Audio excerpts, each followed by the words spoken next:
Welcome to Freedom of Thought, a podcast by Humanists International, with me, Leon Langdon. And me, Gary McLelland. Each week we'll be discussing news, research, policy developments and campaigns related to freedom of thought around the world. But I think, as I give that intro, Gary, I think there's maybe a sort of meta discussion to be had, because this week we're not going to be talking about campaigns, news, research or policy developments. We're going to be talking about the Humanists International General Assembly and all of that. But before that, I think it's probably good for listeners to know that this podcast is a sort of experiment for us at Humanists International, and one that we're continually playing with the format. I feel like we've sort of landed almost by accident on the sort of you and I chat for 10 minutes or so, 10 to 15, about what we've been up to, what the organization's been up to, and then we have our incredible guests on, our amazing guests. But I think, yeah, it's probably worth pausing and even just reflecting on that and how we've gotten here. Absolutely, yeah. And I think as well, we mentioned that we had this board meeting in Oslo now a couple of months ago, and we had a discussion at that meeting about the structure of the podcast and the way forward, based as well on a lot of feedback from members. And one of the ideas that came out of that was to use the podcast as a way of creating almost like resources on specific issues that can last longer than, a podcast looking at a particular moment in time or a particular advocacy issue or so on. And I think that's what we're going to try and do today, is to try and use this as a way of making almost like a guide to the General Assembly, which hopefully will be useful. Hopefully it'll be interesting in the moment, but then in the years to come will also be useful as a way, for example, for new delegates coming to the General Assembly to be able to understand how it works and the functioning and how to get the most out of their membership of Humanists International. To pick up on two things, I think it is really useful to have a sort of mix of content. I think, think about podcasts I listen to, and although they do have a sort of standard format, it took them a long time to kind of get there. And I think we're still exploring that. And I think, as you pointed out, having sort of, let's say, evergreen content, these sort of guides, is definitely useful, as well as the opportunity to talk to our members about what we're doing week to week. I know I've had members talk to me about the podcast and about the sort of issues that I'm working on, that my team is working on because of the podcast, which I think is great. But also on this specific episode on the General Assembly, I think it's also a really good opportunity. I think I said this on the podcast before, a really good opportunity for prospective members.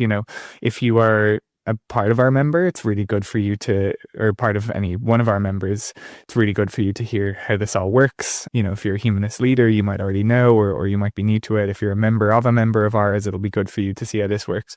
But also, as we saw from our listening stats at the end of last year, we had, people in countries we don't regularly interact with. And, if you're there and you're a humanist and you're considering starting an organization, we'd obviously love to support you. Javen is incredible, our membership manager. But also, I think it's really good for you to know that your voice would be part of a global movement, and what that looks like, what the democratic nature of this organization actually means in practice. So, yeah, I don't often think about the General Assembly in terms of the process of it. It's just kind of something that happens. But when it comes to the policy that it makes, the resolutions, as we'll talk about, the motions, that is the thing I think about probably the most. It's what guides our advocacy work. It's what the organized humanist movement, what the voice of that says, but it's also what directs my work, my priorities. And, when it comes to lobbying the UN or the European Union or wherever, it comes from the General Assembly. It comes from policy documents and resolutions of the General Assembly. And I think that's really important for people to know that direct link. Absolutely, yeah. And you make a really good point there as well, Leon, which is important to foreground in terms of, we're looking at the international level here, but each humanist organization, each member of Humanists International is a democratic organization, and that democracy will look different according to different cultures and so on. But for members of our members, i.e. individual humanists around the world, you will have, if you're fortunate enough to be in a country that has a national humanist organization, which I think around 68 countries in the world do, then you have access to that national democratic structure. And what this is the international structure that your national member will be sending delegates to and so on. So that's an important sort of situation, I guess, or situatedness to put the General Assembly in. Well, Gary, you've told me you've made some slides. Many people listen to us on Spotify or Apple Podcasts or, what's the line, wherever they get their podcasts. But also we are on YouTube and we do have a visual component. And so I would encourage people for this episode in particular to join us over there if they can, or on both, boost their listening stats. That would be the most ideal. But yeah, Gary, you've got some slides. If people want to watch them, pop over onto YouTube. Oh, they're very nice altogether. Thank you.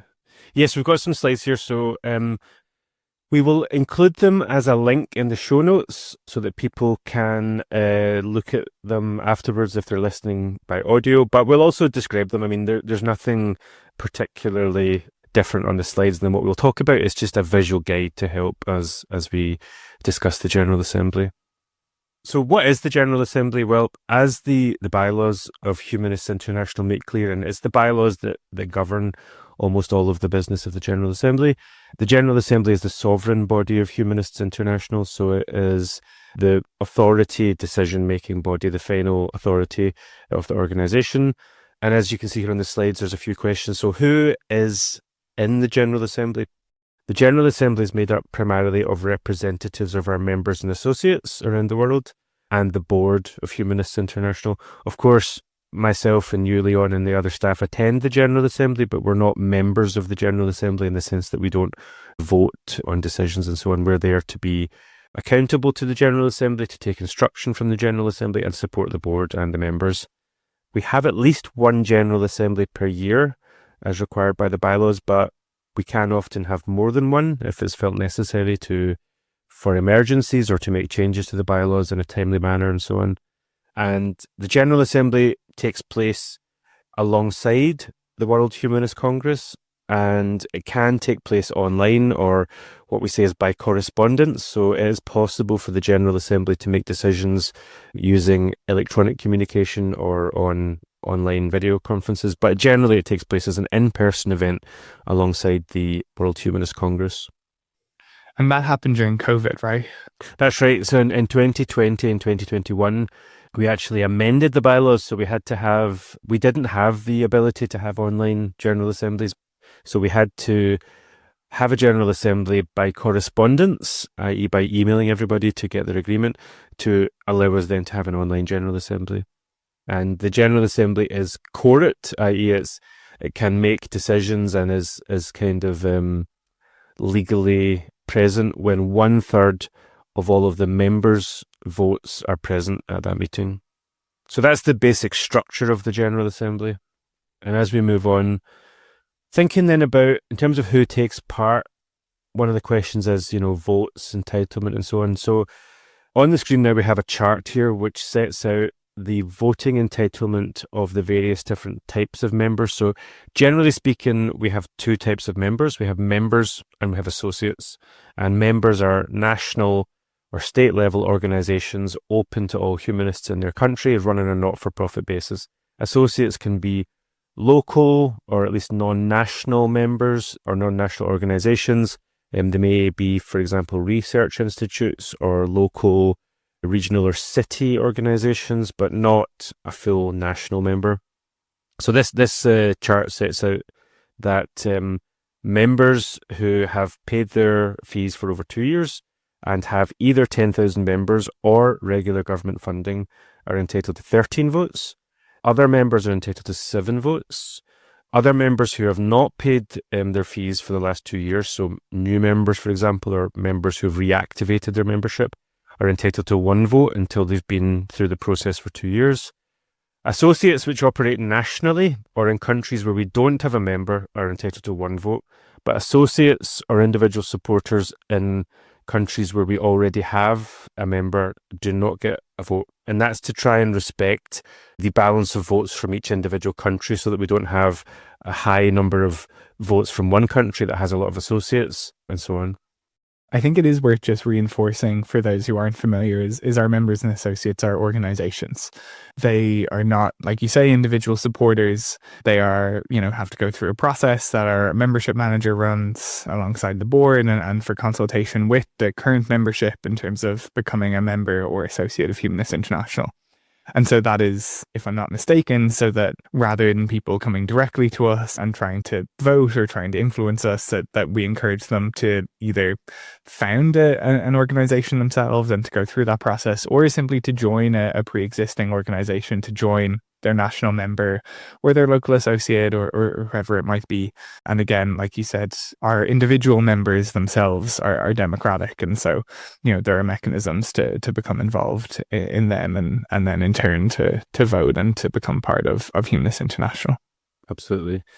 And I guess two other additional things to mention in terms of the participation element of the General Assembly is that our members can send someone as a proxy. So if you are running a member organization and you are unable to make it to the General Assembly, you can ask someone to be your proxy, which is to instruct them to vote for you in one way or another. But individuals can only be proxies for two organizations, no more than two organizations. And we also have a mechanism to make sure that at the General Assembly, it's the members' votes that hold the majority. So in the situation, if the situation was ever to arise that associate votes in total outweighed the number of member votes, then they would be recalculated in such a way that the member vote always has the majority. I think the proxy thing is important and interesting. Sorry, I feel like I'm playing the role of the sort of Greek chorus here, commenting and asking questions as you're presenting. But nevertheless, I think the proxy thing is interesting just because we are a global organization. We have members across every continent except Antarctica. And we have, this global representation. And the unfortunate truth is visas can be barriers, money can be barriers to being involved, time can be a barrier to being involved. And so ensuring that even those members who are not able to be present are able to nominate a proxy and that their voice can still be heard, I think is really quite important. And I think speaks to the global nature of the organization, of the movement more generally. Absolutely. And there has been discussions over the years about whether we should have a hybrid or an online General Assembly. And generally speaking, it's been the position of the organisation through consultation that it's better to have an in-person General Assembly.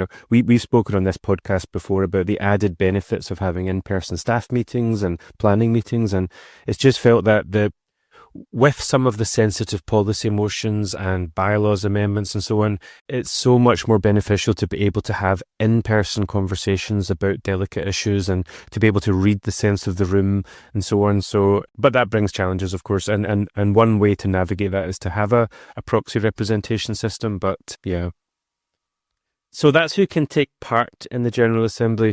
Let's just have a look now about the kind of the structure of where the General Assembly sits. So on the slide here, we can see that there's a chart which shows that Humanists International has about 120 members and associates around the world. And you can see that is then, they appoint delegates to the General Assembly, which, as we've said, is the sovereign body. Those delegates can nominate board members for election. They can propose resolutions, policy motions, changes to the bylaws and so on. And at the General Assembly, where they meet, they can discuss, approve, reject motions, declarations, changes to the bylaws and so on, and also elect board members. And this is a very important function of the General Assembly. So one of the functions of the board, obviously, is to govern the organisation in between General Assemblies. So the board is made up of 10 board members or trustees, consisting of the president, vice president, and treasurer.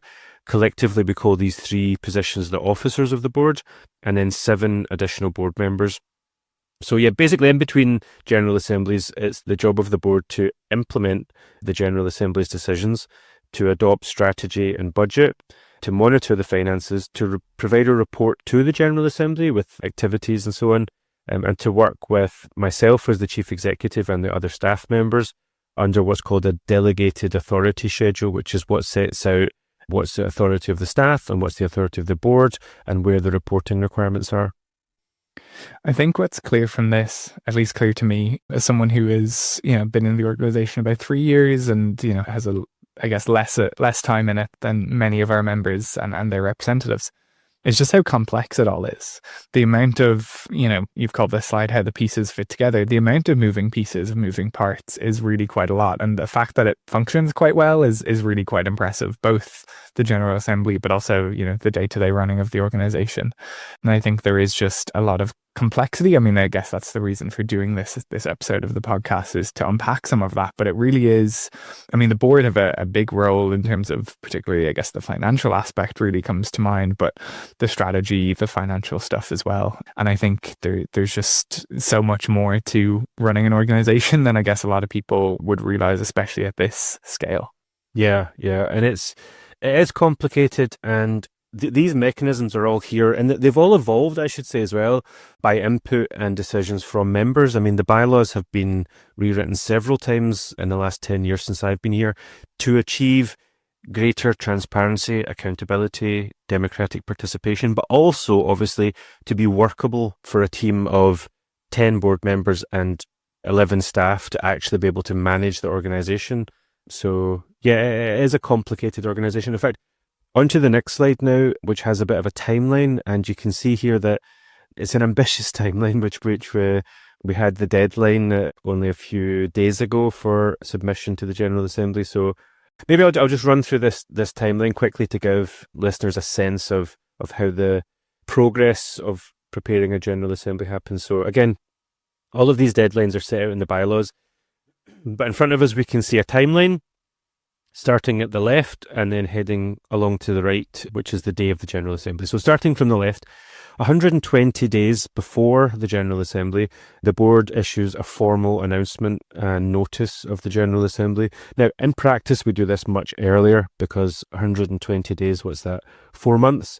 In practice, we send out the notice about a year ahead and people are reminded of it. So there hopefully should be no ambiguity about when the General Assembly is happening. But we're required to announce the General Assembly 120 days before.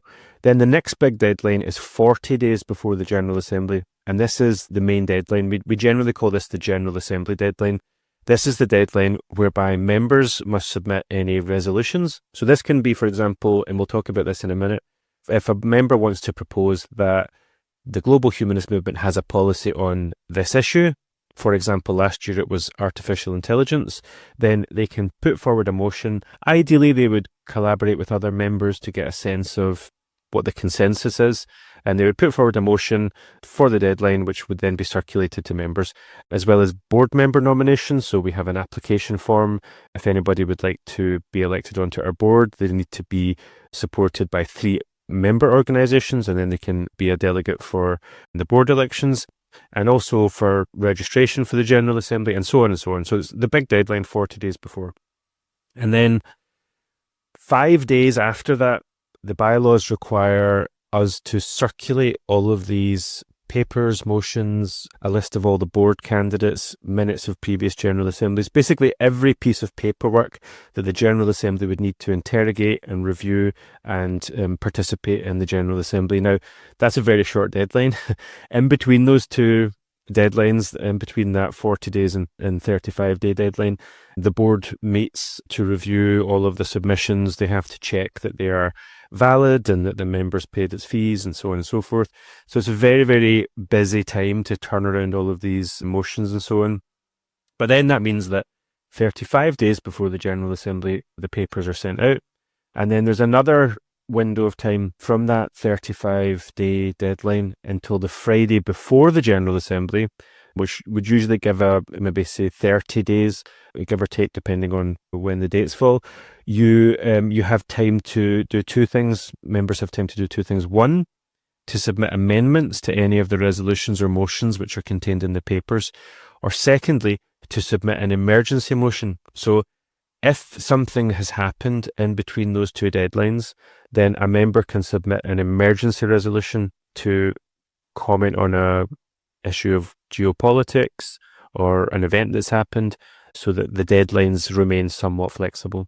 I was going to say, I think a good example of that, Gary, is when we were in Singapore 2 years ago, there was a resolution brought, I think the day, by that deadline, on the Taliban had just passed I think it's the law on the propagation of virtue and prevention of vice, which, outlaws I don't want to say exactly what outlaws because I don't know the law off the top of my head, but basically impedes women's rights and rights to freedom of expression and things like that. So as a response to that, one of our members brought a resolution within that window. So I think that's a good example of something that emerged that is relevant given our work on Afghanistan and the sort of theocratic nature of the regime there, and the repression faced by humanists in the country. So I think that's a good example of something that is urgent and timely and happened within that sort of 35-ish day window. Absolutely.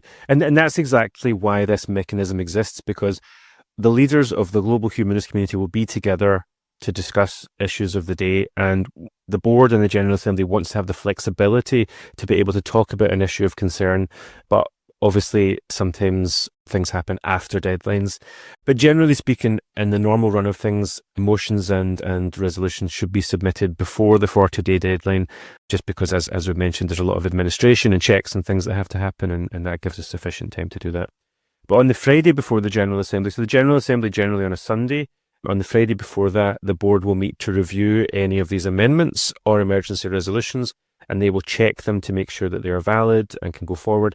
The board then at that point has a decision to make on whether to include or not include any amendments. And we'll talk about that in the next slide. But generally the purpose of this is just to set out the kind of deadline for how members and associates can participate in the General Assembly. But we'll move on now to look at the kind of hypothetical journey of a resolution through the General Assembly.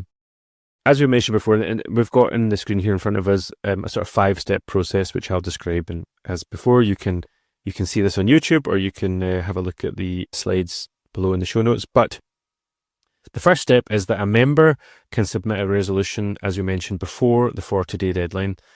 Number 2, the board sets the agenda by deciding which items that are submitted are put on the agenda for the General Assembly and which are taken off.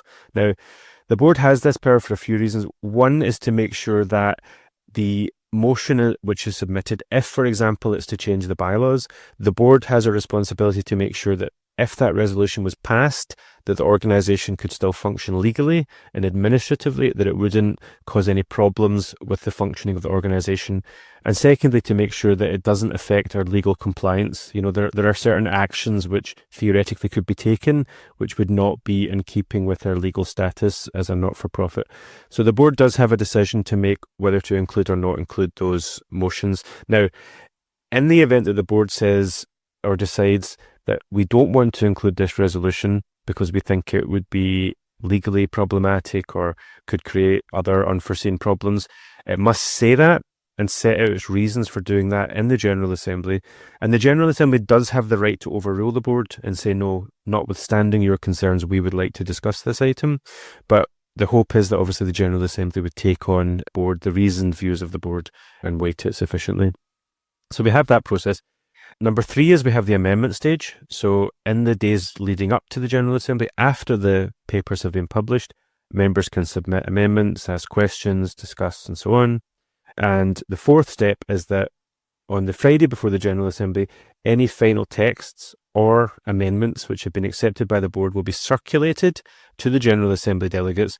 And this is to make sure that all of the discussion and the consideration of the motions can happen before the meeting of the General Assembly, so that when we meet, and this is stage 5, for the General Assembly on the Sunday, there should be opportunities for questions and clarifications, but we shouldn't be doing line-by-line amendments, i.e. we shouldn't be trying to edit the texts and punctuations of amendments from the floor of the General Assembly, that it should be a process of clarification and then voting. And motions to the General Assembly will be carried and agreed by a simple majority vote, and that can sometimes be done by a hand vote or sometimes by a secret ballot, depending on the item on the agenda. Again, super complex. I'm always struck by the different levels, but it really does work like a well-oiled machine in practice, I think. Yeah. So thinking on to how we elect board members, one of the most important jobs of the General Assembly. So our board, as we mentioned, is made up of nominees from all of our member organisations around the world. So on the screen in front of us here, we can see just a few different points. So in order to stand for the board, the individual must be over 18 years of age, belong to the humanist movement, i.e. be nominated by 3 of our member organisations 40 days before the General Assembly, in keeping with the general deadline. There are 3 types of board member. In practice, they function as equal board members, of course. Once elected to the board, you are a board member with as much influence and decision-making power as any other board member. But in order to ensure that we have a representative board, we have different types of vacancies. So we have officers, as I mentioned before. This is the president, vice president, and treasurer, and they are elected individually with their own individual mandate. Then we have what's called specific and general vacancies. So specific vacancies is a mechanism to ensure that the board has diverse voices and representatives. So the way that this works is a bit complicated. We do not have representatives on the board. That's a very clear thing to say. Every board member is there to represent purely the interests of Humanists International. But if there is an election called, and if there is no one on the board who is either 35 years of age and under, or from Africa, from Asia, or from Latin America, if that happens, then a specific vacancy limited to delegates from that region or from the age of 35 years and under will be advertised, and we'll have a short list which will be made up of delegates from that region or under that specific age. And that's simply to ensure that the board has a globally diverse set of voices and the voice of somebody who is young. So yeah, I think sometimes there can be some confusion that people think that these board elections produce a representative for Africa or Asia or Latin America, and that's not how it works. It's basically just an election mechanism. So if there is an election called and we don't have a board member currently from Africa, then we have an African shortlist for that board vacancy. But once elected, they are a board member exactly the same as everyone else. I think that's also the perspective of those representatives will obviously be informed by their experience as someone under 35, as their experience in Latin America, from Asia or Africa. But I think it's important to know that they're not there kind of lobbying for their organization, but they're, even as the governance kind of as charity law sets out in the UK, they're there for the best interests of the organization, whatever that looks like. But it's so important that perspective, that what is best for the organization is informed by the global movement and the globally diverse nature of the movement. Absolutely. And I guess the other thing to say is that the voting for board members is done using an online secret ballot. It's done using first past the post. We've experimented over the years with various different types of voting systems. We use this system because it can be done secretly. It can be done using the various weightings that we have, and also anonymously. So there's an IT protocol which allows us to verify that the voting has been done according to the bylaws, but without knowing who voted in which way. That's an important point. And it's also important to say that there's always an option on every ballot to ensure that if the General Assembly does not want to appoint one of the candidates, in the case, for example, where there's one vacancy but only one candidate, we have a mechanism called reopen nominations, and that means that every candidate has been positively elected by the General Assembly, and if the General Assembly wishes to not appoint anyone and to go back out and look for a different candidate, it has that right. So every board member has been positively elected through a choice of the General Assembly. So thinking on now, just in terms of how some of the business of the General Assembly runs. So we've got a slide up here with just a few points which I'll touch on. So who gets to speak at the General Assembly? Well, generally speaking, it's delegates, which, as we mentioned, is representatives of our members and associates, and the board of Humanists International get the right to speak, ask questions, make points at the General Assembly. The business is conducted in English as our working language. There are sometimes observers from national organisations or partners of Humanists International. They can speak, but only at the invitation of the president. Generally speaking, it's only the delegates and board members who have the right to speak. It's chaired by the president. In the president's absence, the vice president takes over.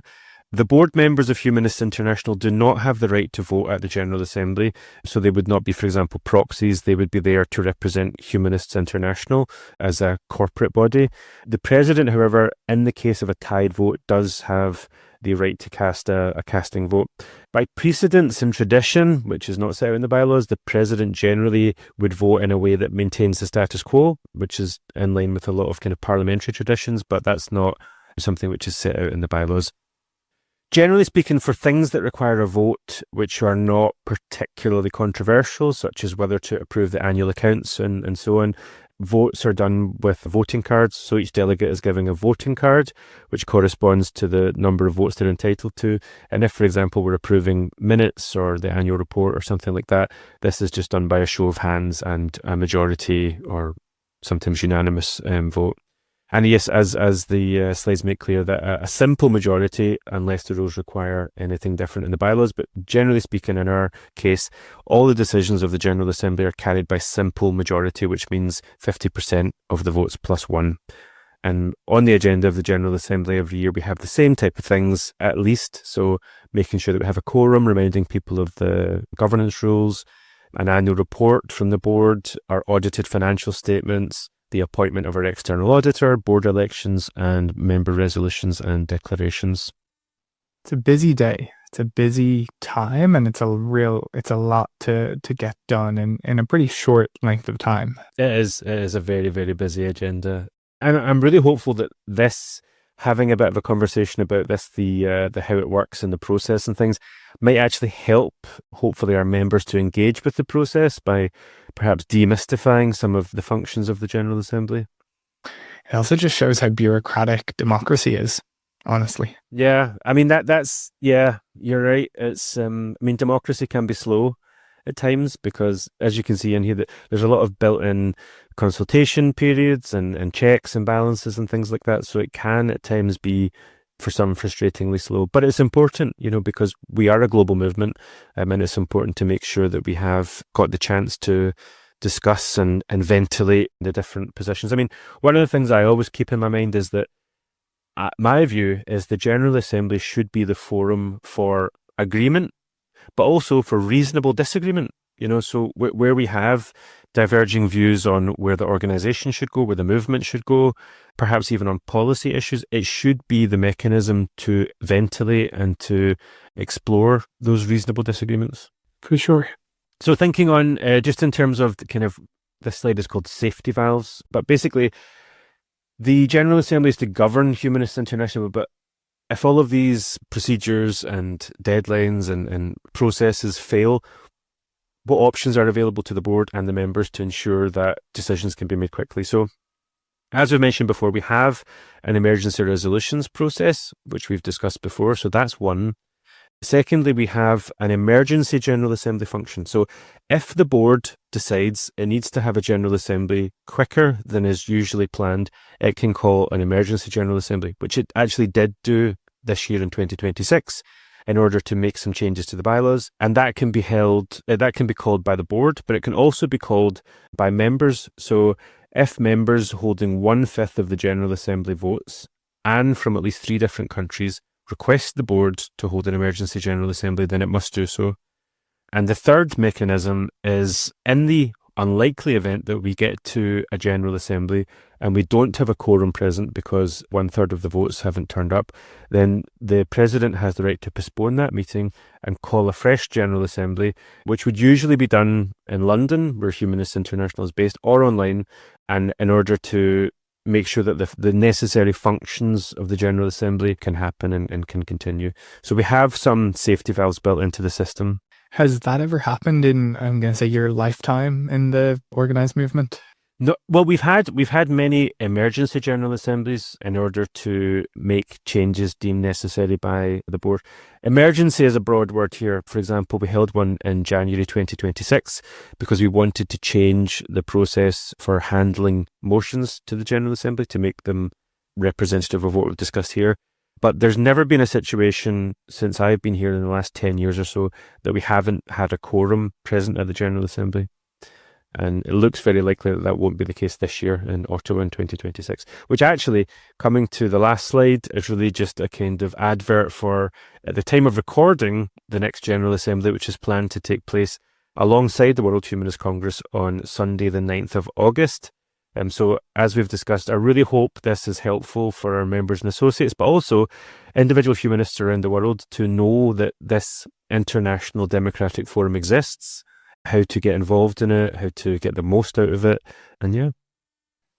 No, I think that's really great, Gary. And I think Ottawa is, as you pointed out at the time of recording, less than 40 days away and is really kind of creeping up on us. But also, as we sort of had that meta discussion at the start, the hope is that this will be evergreen. So if you're joining us in 2027, 2028, it'll again be alongside World Humanist Congresses in respective years and into the future, as long as this organization keeps continuing. And I think it's returning 75 next year. So there's kind of no designs on us wrapping up anytime soon, I don't think. I remember when I joined, it was actually right after the World Humanist Congress in Copenhagen. And I remember emailing staff at the time, and everyone was so busy, as I was kind of trying to get my contract in order and all the rest. It was a busy time. That was very clear. It was only 11 months later when we ended up in Singapore, which was the General Assembly there, that I really felt that I got to see what I can only describe as the pulse of the movement, because as well as this sort of business side of things, as it were, approval of accounts, approval of motions, it's also just an incredible opportunity, at least for staff, but I think for delegates as well, to just talk, to hear what other people are going through or are dealing with, to discuss potential collaborations and partnerships. The European Humanist Services Network, which we've talked about before, and we've had Mona on the podcast, I think is another, sort of that type of cooperation can really grow out of a General Assembly or World Humanist Congress, whatever it might be. And I would really encourage, whether you are a part of a member of ours and want to come along, or want to encourage your officers, your president or whoever, to engage as a delegate, but also if you're just considering starting an organization or joining one, I think to know that this democratic body exists, how it works, hopefully have a bit demystified, to know that you as an individual through these mechanisms can have an impact and have your voice put to the world, or to ensure that is represented by the global humanist movement, I think is really valuable. Absolutely, yeah. And I look forward to seeing all of the listeners of the podcast, at least in this year, in Ottawa in just a few weeks' time. Well, we'll have millions of listeners very soon, so they won't all fit in one room, Gary. That's true. Well, challenges for the future that we'll look forward to navigating. Exactly. If you found this episode useful, please share it with others, subscribe wherever you listen to podcasts, and leave us a 5-star rating and review. It makes a big difference in helping new listeners find the show. If there's a topic you'd like us to cover, or someone you'd like to suggest as a guest, you can contact us via the links in the show notes. To find out more or join Humanists International, visit humanists.international and subscribe to our newsletter. Thank you to our producer James and the team at Humanize Live, and to the team at Humanists International, without whom we'd have very little to talk about. Thank you for listening to this episode of Freedom of Thought.